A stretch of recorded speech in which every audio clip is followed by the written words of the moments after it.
Glória a Deus. A paz do Senhor Jesus, irmãos. A paz do Senhor Jesus, irmãos. Fala assim comigo, sim. Deus é bom e o diabo não presta.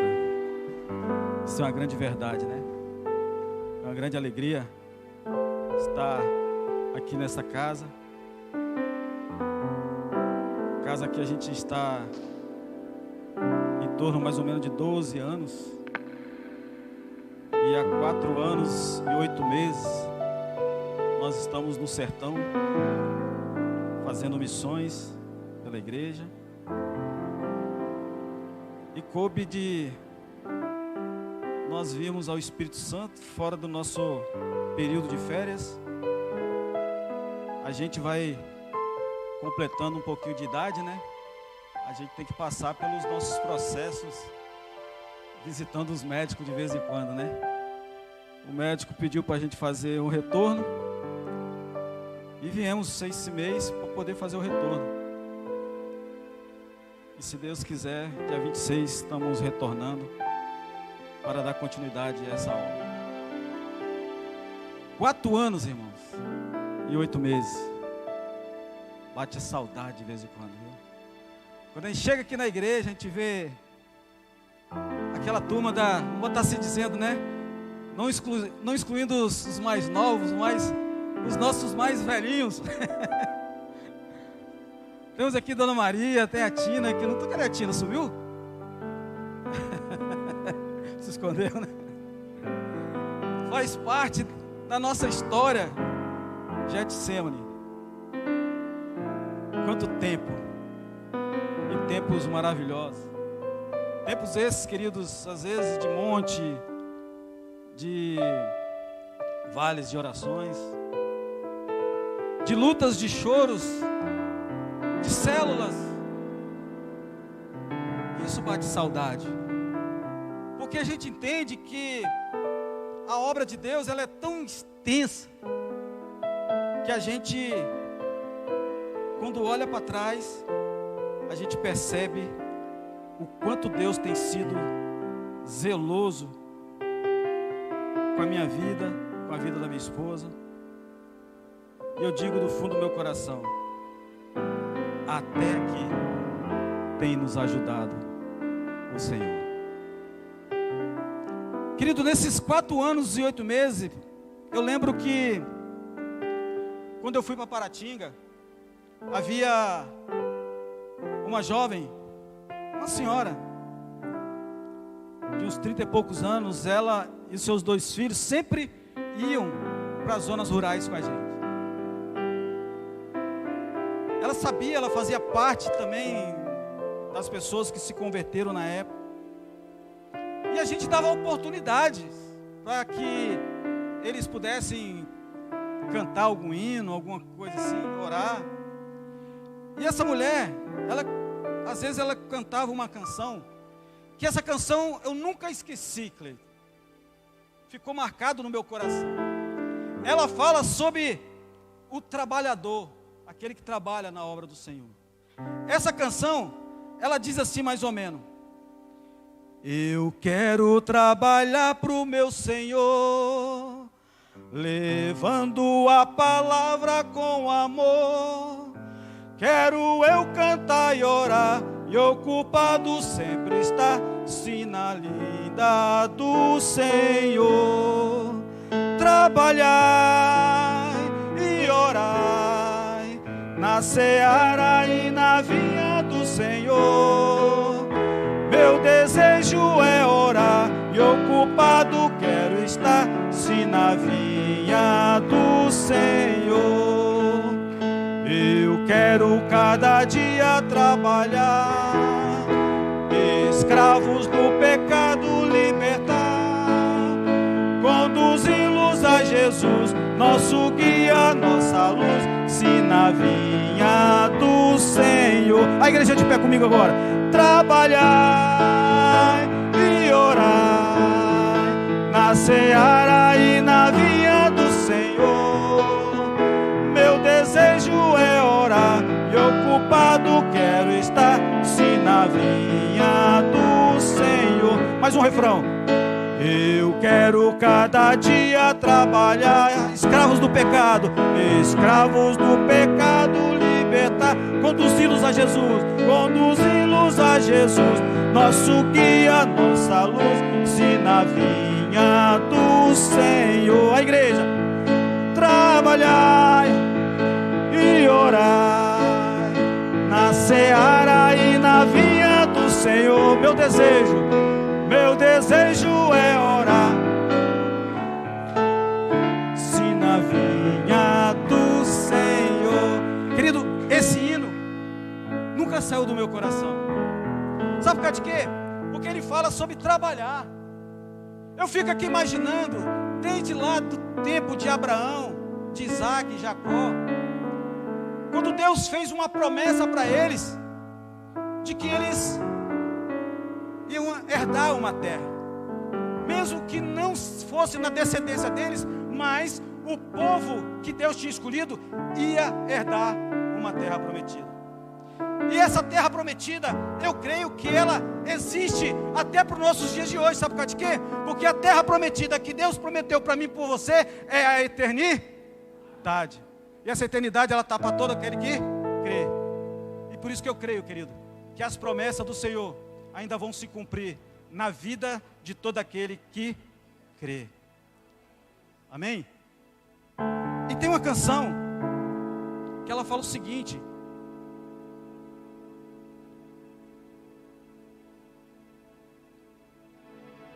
só o refrão dela, ela fala assim mais ou menos, olha.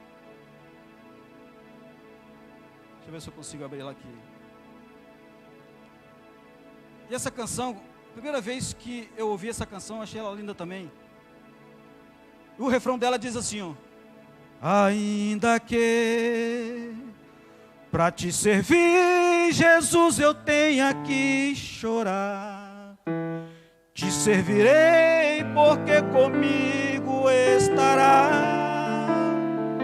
Sofrer contigo é bem melhor do que errar. Ainda que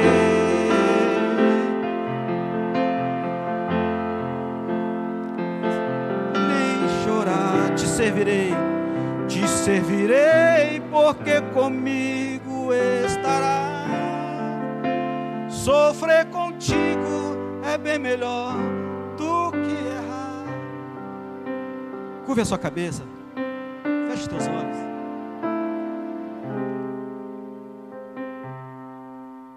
Qual é o seu projeto de vida?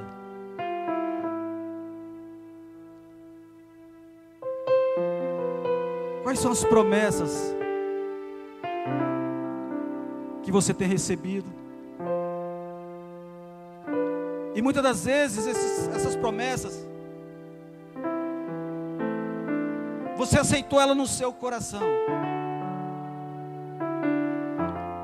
mas às vezes a carga, o peso que muitas vezes surge na sua vida, às vezes te dá aquela vontade, aquela ânsia de até parar no meio do caminho. Porque quantas pessoas que já pararam no meio do caminho?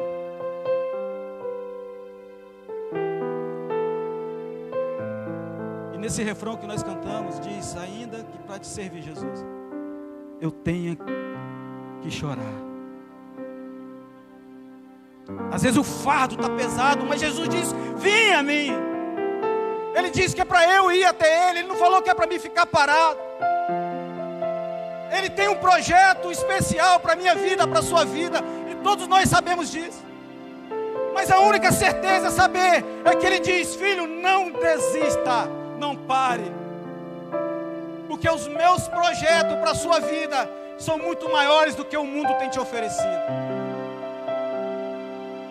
E ainda tem um trechinho dessa canção que ele diz assim: com gemidos e palavras não podem explicar, Ele leva ao Pai as minhas intercessões. Quando dobro os meus joelhos em meio às tribulações, Ele ouve o gemido do meu coração. Ó Jesus, a Ti confesso, não dá pra viver sem sentir a Tua presença no meu ser. Sou eterno dependente, ser humano tão carente. Estou de novo aqui e quero o Seu poder. Oh Jesus, ainda que para Te servir, Jesus, eu tenha que chorar, Te servirei porque comigo estará. Sofrer contigo é bem melhor do que errar. Perdoa-me, porque às vezes não consigo nem falar. Logo as lágrimas meus olhos vêm molhar, como um sinal que Tu estás neste lugar. Ele diz: onde tiver 2 ou 3 reunidos no nome dEle, Ele estaria presente. Então eu creio que a presença do Espírito Santo de Deus, Ele está aqui no nosso meio. A única coisa que Ele quer e deseja da gente é que a gente ofereça para Ele a nossa melhor adoração. E existem muitas pessoas, querido, que não estão se prostrando diante do Pai. Muitas das pessoas estão se tornando, querido, adoradores falsos. Por quê? Porque colocam outras coisas em primeiro lugar. Mas Ele disse: busque em primeiro lugar o reino de Deus e a sua justiça, e as outras coisas serão acrescentadas. E Ele nos chama para ser verdadeiros adoradores, que o adorem em espírito e em verdade. Oh Deus, eu Te peço nessa noite, Pai, permissão para ministrar a Tua palavra, Senhor. Oh Deus, assim como disse aquele centurião, quando o Senhor disse que ia na casa dele para curar o seu servo: Senhor, eu não sou digno que Tu entraste em minha casa, mas dizer uma só palavra e o meu servo será curado. Da mesma forma, Pai, eu não sou digno de falar o Teu nome em vão. E por isso eu Te peço perdão por todas as vezes que peco contra o Senhor, pelo pensar, pelo falar, pelas atitudes, consciente e inconscientemente. E quero aqui nessa noite, Pai, somente louvar e glorificar o Teu santo nome. Porque eu entendo, Pai, do fundo do meu coração, que o Senhor é digno de toda a honra, de toda a glória, de todo louvor e de toda adoração. E por isso, Pai, seja bem-vindo no nosso meio. O Senhor tem toda a liberdade para falar com a Tua igreja nessa noite. Não aquilo que eu quero falar, mas aquilo que o Senhor quer falar para o Teu povo. Por isso, Senhor, que a Tua graça resplandeça sobre as nossas vidas nessa noite. É o que nós Te pedimos e Te agradecemos, para a glória do Pai, para a glória do Filho e para a glória do Espírito Santo. A igreja que vai morar no céu, dê uma linda salva de palma para o Senhor Jesus.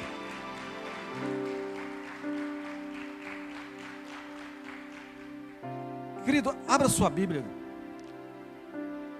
Evangelho de João, capítulo de número 8.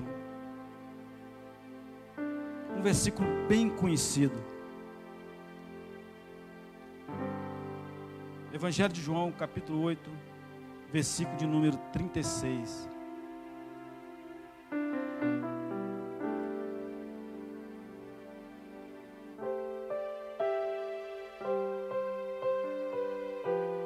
Obrigado, Cícero. Você que achou, eu queria que você ficasse de pé para a gente ler esse texto. Mas eu queria que você, como igreja, que você, do jeito que está escrito na sua Bíblia, você lesse com uma voz potente, para que o nome do Senhor seja glorificado através da sua voz. Eu vou contar até 3 e você vai ler esse versículo. Capítulo 8 de João, versículo de número 36. 1, 2, 3, a igreja.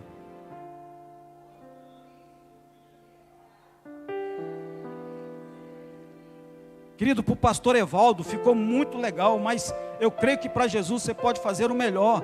Então vamos lá. 1, 2, 3, a igreja.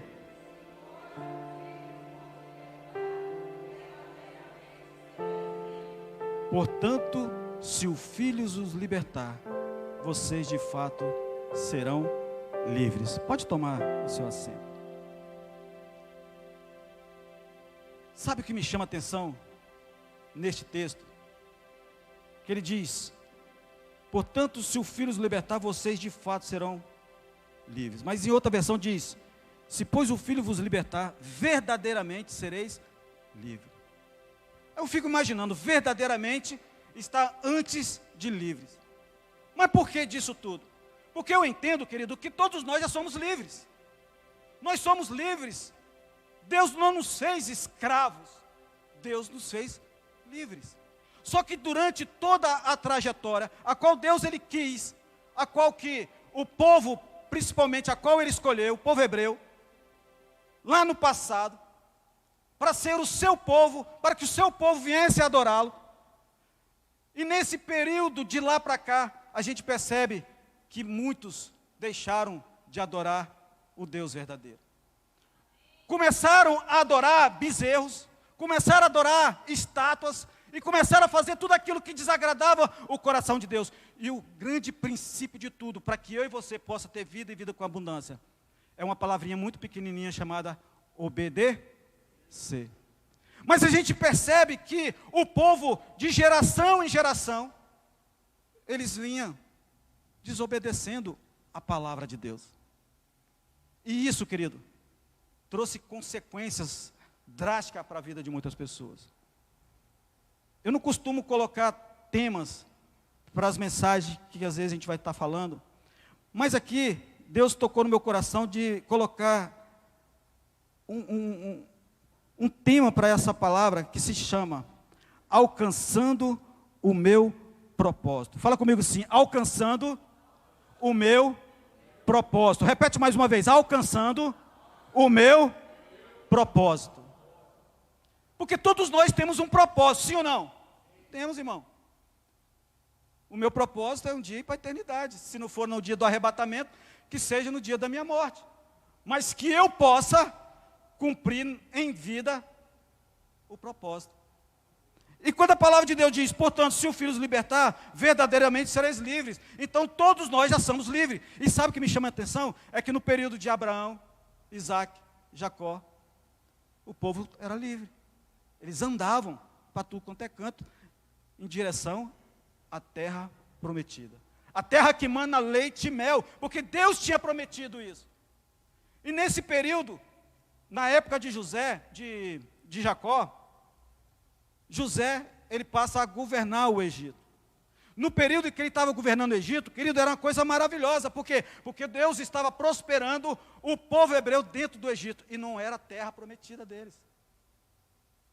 O que acontece? Eles vão para dentro do Egito, cresce, se multiplica dentro do Egito, e chega um tempo que José morre, Jacó morre, o faraó da época morre, entra agora um novo faraó. Esse faraó ele começa a ver que o povo hebreu cresceu dentro do Egito, e ele começa a fazer o quê? Colocar o povo em servidão. Aí a palavra de Deus ela diz, Êxodo capítulo 1, versículo de número 14, versículo 13, diz assim: e os sujeitaram a cruel escravidão, tornaram-lhes a vida amarga, impondo-lhes a árdua tarefa de preparar o barro e fazer tijolos, e executar todo tipo de trabalho agrícola. Em tudo os egípcios os sujeitavam a cruel escravidão. Um povo que era livre, agora está dentro do Egito, escravo. Deus nos chamou para ser livres. Nós lemos lá no João: se pois o Filho vos libertar, verdadeiramente sereis. Mas ele está dizendo verdadeiramente. Tira o verdadeiramente, você vai ver: se pois o Filho vos libertar, vocês serão livres. Mas interessante que todos nós, como eu falei, somos livres. Nós somos livres, querido, para fazer qualquer coisa. Nós somos livres para beber. Nós somos livres para fumar, nós somos livres para se drogar, nós somos livres para se prostituir, nós somos livres para fazer um monte de coisas. Mas tudo coisa que desagrada ao coração de Deus e acaba totalmente atordoando o templo, porque o apóstolo Paulo disse que nós somos o templo do Espírito Santo, e o Espírito Santo está totalmente sujo. Mas por causa de quê? Por causa da liberdade. Nem toda liberdade, querido, vai gerar em nossas vidas bênção. Vai gerar maldições. Eu fico imaginando da minha época, né, vamos botar assim dizendo, de Getsemane, quantas pessoas que já participaram de revivas, como quando a gente participava, se converteram, mas hoje não estão mais na presença do Senhor Jesus. E uma coisa que a gente sempre falava lá nos revivos era o seguinte: olha, queridos, são praticamente 2 dias e meio. Quando chegar no domingo, quando você colocar o seu pé fora daquelas porteiras, lá vai ter um gigante te esperando. Um gigante chamado demônio, que o tempo todo vai tentar roubar, matar e destruir a sua vida. Era o que a gente falava. Porque é tão bom, querido, a gente chega, né, no Reviva, como eu já participei muito, e já participei de encontros, eu chegava lá, e quando eu saía totalmente alegre, feliz. Mas o que me chama a atenção é que muitos morreram no meio do caminho. E isso é uma grande tristeza, sabe por causa de quê? Porque a gente percebe que o diabo, ele coloca as pessoas muitas vezes em escravidão. Escravidão. A palavra de Deus diz que eu tenho que fugir da aparência do mal. Opa, se isso aqui não tem Deus nesse negócio aqui, opa, estou fora. A palavra de Deus diz que eu não preciso orar primeiro, eu preciso vigiar primeiro. Jesus disse: vigiai e orai para que vocês não caiam em tentação. E o tempo que o povo hebreu estava dentro do Egito, debaixo de escravidão, havia lá dor, havia servidão, como nós lemos, sofrimento. O povo era livre nos tempos de Abraão, Isaac e Jacó.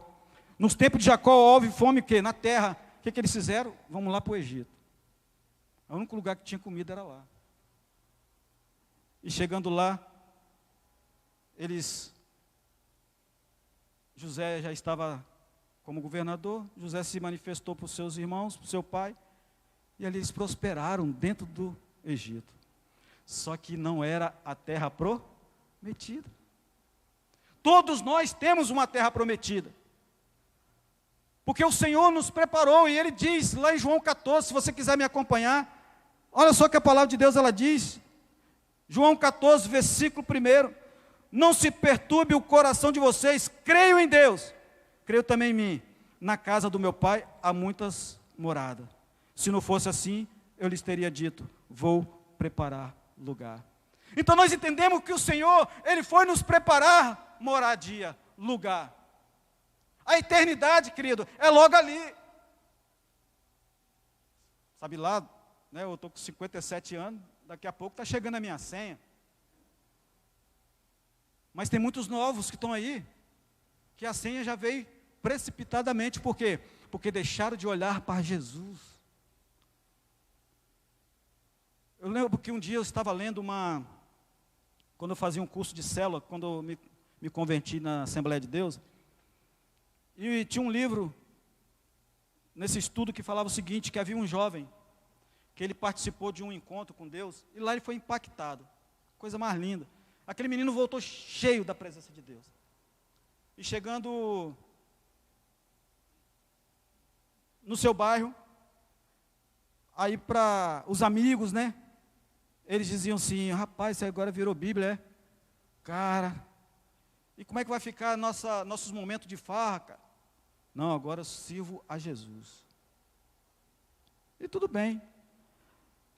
Os amigos começaram a se afastar, mas aí tinha alguns outros mais insistentes, chegaram para ele e falaram assim, cara, vai ter uma festa em tal lugar, vamos lá, e os caras ficaram tanto insistindo, que esse camarada ele resolveu ir, para poder fazer, não passar de religioso.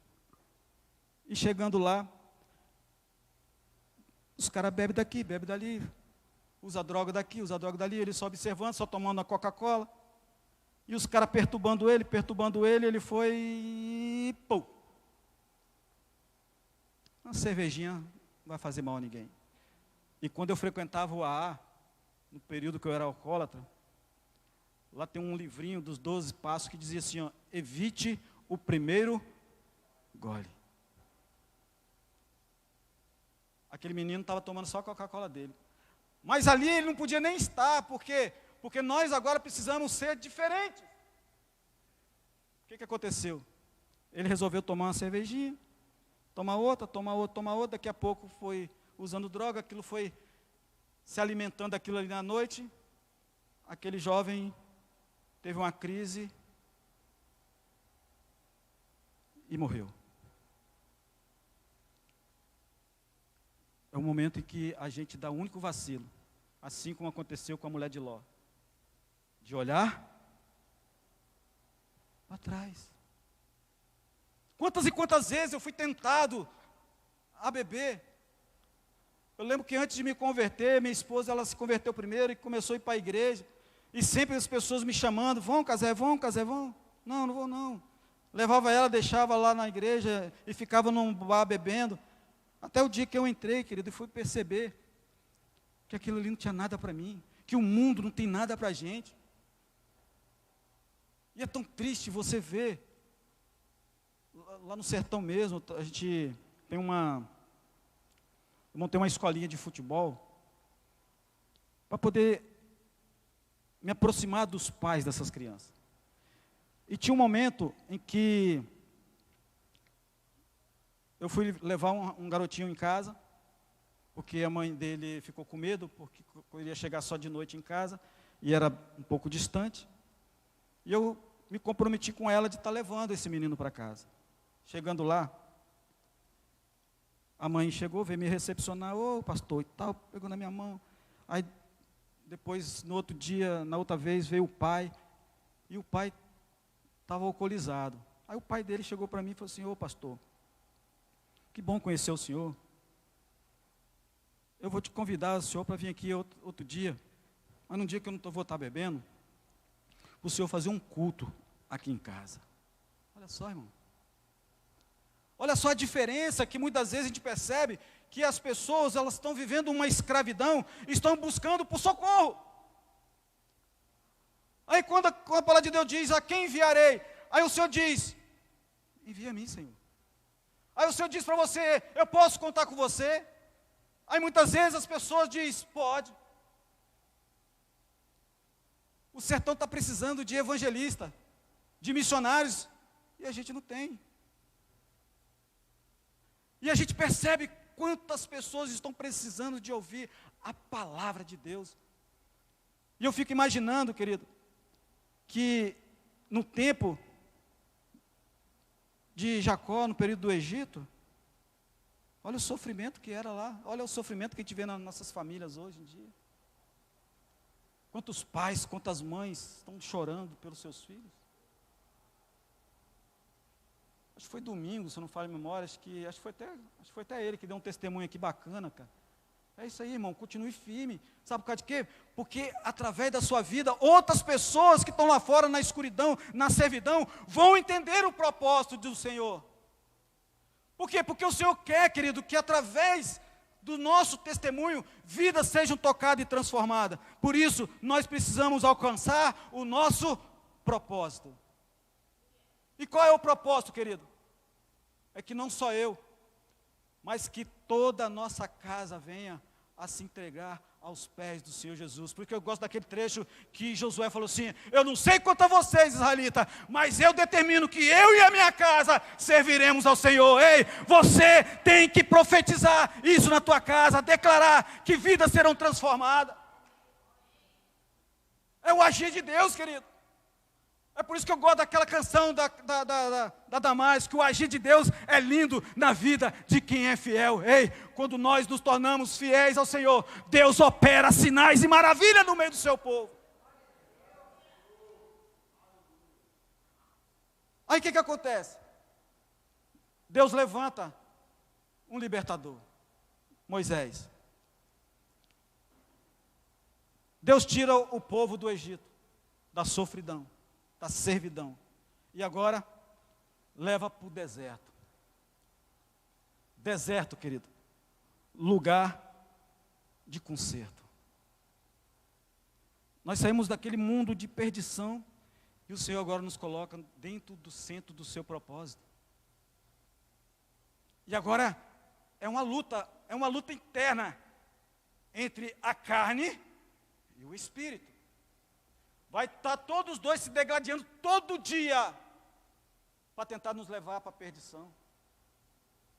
Mas quando eu olho para aquele que é o autor e consumador da nossa fé, pode ter certeza, querido, eu não me torno somente um vencedor. A palavra me garante que eu me torno mais do que vencedor em Cristo Jesus. Por quê? Porque Deus tem um propósito para a minha vida e Deus tem um propósito para a sua vida. Agora estou num deserto. 400 anos no Egito, sofrendo. Agora eles vão para o deserto e passam 40 anos no deserto, andando em círculos. Sabe o que me chama a atenção? É que a palavra de Deus diz que da idade de 20 anos para cima, todos morreram no deserto. Muitos murmuravam: Moisés, você nos tirou lá do Egito para morrer nesse deserto. Ei, querido, quem tem propósito de Deus não morre no deserto. Sabe por causa de quê? Porque Deus levanta você, nos levanta para ser a diferença por onde a gente passar. Então não tem deserto que vai nos parar. Todos nós vamos passar pelo deserto. Mas só vai morrer no deserto quem não murmurar. É obedecer. Deus disse para Josué: ó, Josué, Moisés morreu, cara, agora é com você. Seja forte, seja corajoso. Olha aqui, Josué, ó, não anda para a direita, não vai para a esquerda, o caminho é reto. E a palavra de Deus diz lá em Isaías, capítulo 1, o seguinte: se eu ouvir e quiser, eu vou comer o melhor dessa terra. Então Deus tem aqui nessa terra o melhor para a sua vida. Ele tem o melhor para nossas vidas, porque o melhor ainda vai se encontrar na eternidade, o dia que nós formos para lá. Mas e aí? Por que muitos morreram no deserto? E a palavra de Deus diz que daquela geração só 2 entraram, Josué e Caleb, porque resolveram obedecer. Fala comigo assim: obedecer. Fala assim: obedecer é a chave da minha vitória. Quantos querem vitória aqui no nome de Jesus? É desse jeito, irmão.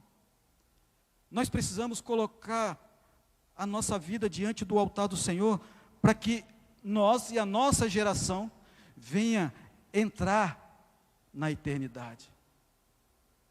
Todos nós que temos as nossas famílias, todos nós amamos os nossos entes queridos, e nós precisamos sempre dizer: olha, no deserto, o meu pai, a minha mãe, os meus irmãos, os meus filhos, não vão ficar, porque Deus tem um propósito maior, e o propósito é entrar lá em Canaã. Agora ele sai do deserto, depois de 40 anos, a palavra de Deus diz que Caleb, aos 85 anos, chega para Josué e fala: ó, Josué, eu estou com a idade de 85 anos, nós passamos 40 anos lá, agora passamos 45, e juntou esses 85 anos, eu estou tão forte como eu estava lá atrás, mas eu quero a minha terra. E ele recebeu a terra dele, a terra que manda leite e mel. Ele entrou dentro da terra prometida. E eu creio, querido, que nós, em Cristo Jesus, vamos entrar na terra prometida. Interessante que muitos estão desistindo. Muitos têm fracassados. Depois que sai do deserto, agora vem a terra prometida, Canaã. E como nós lemos aqui em João capítulo 14, ele diz: e se eu for e lhes preparar lugar, voltarei e os levarei para mim. Olha só a promessa: para que vocês estejam onde eu estiver. Vocês conhecem o caminho para onde eu vou. todos nós aqui sabemos qual é o caminho. Interessante que diante de tanta circunstância, sempre vai existir um Tomé na vida. Aí Tomé chega assim: Senhor, não sabemos para onde vais, como então podemos saber o caminho? O cara estava andando com Jesus o tempo todo. Aí Jesus dá o recado para ele: olha aqui, Tomé, eu sou o eu sou o caminho. E existe um caminho, querido, preparado para que eu e você possa passar. E a palavra de Deus diz que o caminho ele é estreito. Mas tem muita gente que está procurando caminhos largos, caminhos de destruição. O caminho estreito, a gente vai passar. Mesmo que a gente seja gordinho assim, igual eu assim às vezes, mas nós vamos passar, sabe de quê? Porque é tudo pela fé. E pela fé, querido, nós vamos alcançar o nosso objetivo. Por quê? Porque nós temos um propósito. A terra prometida. A verdadeira terra que emana leite e mel. A eternidade. Aí fica aquela pergunta: quanto tempo dura uma eternidade? O nome já diz, eternidade. É para lá que nós iremos. Por isso nós precisamos, querido, não ficar o tempo todo achando que o Egito é a melhor saída. Interessante que Isaías diz: ai daquele que volta ao Egito buscar socorro. O que o Egito tem para nos dar? O que o mundo tem para nos dar? Tem um trechinho de um texto que eu li, que eu achei muito bacana para a gente finalizar, que diz o seguinte, olha.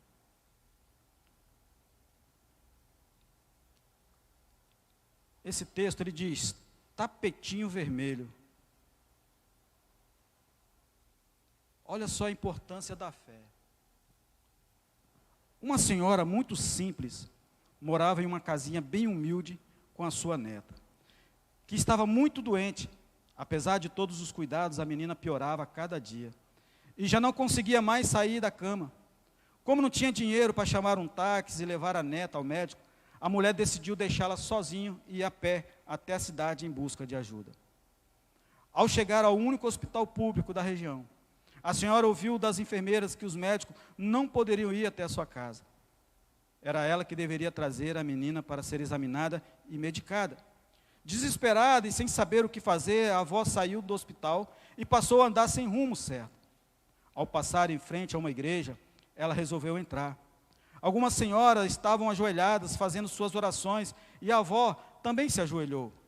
Ela ouviu as orações daquelas mulheres e assim que pôde, levantou um clamor a Deus dizendo: oi, Senhor, sou eu, a Judite. Olha, Deus, a minha netinha está lá em casa, muito doente. Eu gostaria que o Senhor fosse até lá para curá-la, por favor. Anote o meu endereço. Alameda das Oliveiras, número 3. As outras mulheres estranharam a forma com que aquela senhora orava, mas continuaram ouvindo. Não tem erro, Deus. É só o Senhor seguir o caminho de terra batida. E quando passar a ponte do riacho, o Senhor pega a terceira estradinha de pedra. Passando a vendinha do Senhor Luiz, a minha casa é o último barraquinho da rua. Naquele momento, as mulheres ao lado já não oravam. Elas só conseguiam prestar atenção na senhora e se esforçavam para não rir muito alto. A avó da menina, porém, não se importou com aquilo e prosseguiu em sua conversa com Deus. Olha, Senhor, eu tranquei a porta da frente, mas a chave fica debaixo do tapetinho vermelho. É muito fácil encontrar. Por favor, Deus, cura minha netinha. Desde que meu marido e minha filha foram morar aí no céu, ela tem sido a minha única alegria. Obrigado. E quando todos haviam pensado que a oração da idosa tinha terminado, ela completou: ah, Deus, por favor, não se esqueça de trancar a porta e devolver a chave debaixo do tapetinho vermelho, senão eu não consigo entrar em casa. Até mais. Assim que Dona Judite foi embora, as outras senhoras da igreja soltaram o riso e fizeram várias piadas sobre a sua oração. Uma delas disse: como pode uma pessoa nessa idade não saber fazer uma oração decente? E voltou a rir. Porém, Dona Judite teve uma grata surpresa Ao chegar em casa, a neta havia saído da cama e estava sentada no chão da sala, brincando com sua boneca. Muito alegre, a avó perguntou à menina: minha neta, você já está de pé? E a garotinha, olhando com carinho para que a avó respondesse: um médico esteve aqui, vovó. Ele entrou no meu quarto, me deu um beijinho na testa e disse que eu iria ficar boa logo. E não é que eu fiquei boa mesmo? Aí, vovó, aquele médico era tão bonito, sua roupa era tão branquinha que parecia brilhar. Ah, ele mandou dizer para a senhora que foi muito fácil achar a nossa casa e que ia deixar a chave debaixo do tapetinho vermelho, do jeito que a senhora pediu. Da mesma forma, o Espírito nos ajuda em nossa fraqueza, pois não sabemos como orar, mas o próprio Espírito intercede por nós com gemidos inexprimíveis. E aquele que sonda os corações conhece a intenção do Espírito, porque o Espírito intercede pelos santos de acordo com a sua vontade, com a vontade de Deus. Romanos capítulo 8, versículo 26 e 27. O segredo é obedecer. O segredo é não desistir. Nós vamos passar por nossas lutas. Nós vamos passar por nossas dificuldades. Não pensa que teremos facilidade enquanto estivermos nessa terra. O próprio Jesus diz: no mundo tereis aflições, mas tenha bom ânimo. Na hora que você perceber que o negócio está mais estreito, não desista, querido, continue. Porque a nossa trajetória vai ser longa. Mas com Jesus dentro do barco, a tempestade ela vai embora. Porque maior é aquele que está com nós do que aquele que está no mundo. Eu queria que você ficasse de pé nessa hora. Feche teus olhos. O próprio Cristo está vivo. E Ele diz para mim e para você: não pare. É tempo de continuar, de lutar. Porque nós vamos alcançar o nosso propósito. Em nome de Jesus. Vamos adorar o Senhor.